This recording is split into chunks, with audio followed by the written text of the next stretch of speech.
Chennai CID நகர் canal bank சாலையில் பாதுஷா உணவுப் பொருட்களால் செய்யப்பட்ட விநாயகர் வைக்கப்பட்டிருக்கிறது. இது குறித்த விவரங்களுடன் செய்தியாளர் லிபிகா இணைந்திருக்கிறார். லிபிகா, இந்த விநாயகர் சிலை எவ்வாறு அமைக்கப்பட்டிருக்கிறது? கள தகவல்களை பதிவு செய்யலாம்.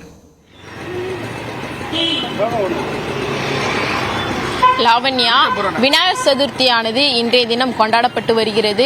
நாடு முழுவதுமே மிக கோலாகலமாக கொண்டாடப்பட்டு வரக்கூடிய நிலையிலும் நாம் சிறு வயது முதல் மண்களால் ஆன பிள்ளையார்களே கொண்டாடி வருவோம். ஆனால் காலப்போக்கில் பல்வேறு மாற்றங்களுக்கு மத்தியில் தற்போது ரசாயனம் கலந்த பொருட்களை வைத்து பிள்ளையார் செய்யாமல் பல்வேறு உணவுப் பொருட்களை கொண்டு விநாயகரானது செய்யப்பட்டிருக்கிறது.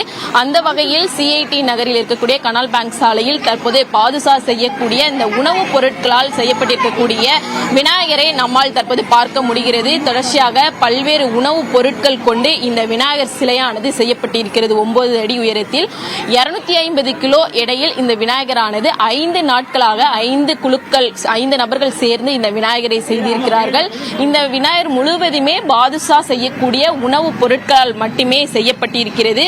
குறிப்பாக மைதா, சர்க்கரை, முந்திரி, திராட்சை, ஏலக்காய், வேர்க்கடலை, அதே போன்று கருப்பு எள்ளு, வெள்ளை எள்ளு உள்ளிட்ட உணவுப் பொருட்களால் மட்டுமே முழுவதுமாக செய்யப்பட்டிருக்கிறது. கடல்வாழ் உயிரினங்களுக்கு எந்த ஒரு தீங்கும் விளைவிக்காத வகையில் முழுவதுமாக உணவுப் பொருட்களை மட்டுமே கொண்டு செய்யப்பட்டிருக்கக்கூடிய இந்த விநாயகரானது செய்வதற்கு கிட்டத்தட்ட 1,60,000 ஆனதாக இருக்கக்கூடிய இந்த மக்கள் தெரிவித்திருக்கிறார்கள். தொடர்ச்சியாக காலை முதலே மக்களும் ஆர்வமாக வந்து மக்கள் இந்த விநாயகரை பார்த்து வருகிறார்கள். வருகின்ற ஞாயிற்றுக்கிழமை இந்த விநாயகரானது கரைக்கப்படுவதாகவும் தெரிவிக்கப்பட்டிருக்கின்றார்கள். எந்த ஒரு உயிரினங்களுக்கும் தீங்கு விளைவிக்கக்கூடிய பொருட்களை கொண்டு முழுவதுமாக உணவுகளை மட்டுமே செய்து இந்த விநாயகரானது செய்யப்பட்டிருக்கின்றது. கடந்த ஆண்டும் இதே பகுதியில் மைசூர் பாக்கால் முழுவதுமே செய்யப்பட்ட விநாயகரானது வைக்கப்பட்டிருந்தார்கள் மக்களுடைய பிரார்த்தனைக்கு.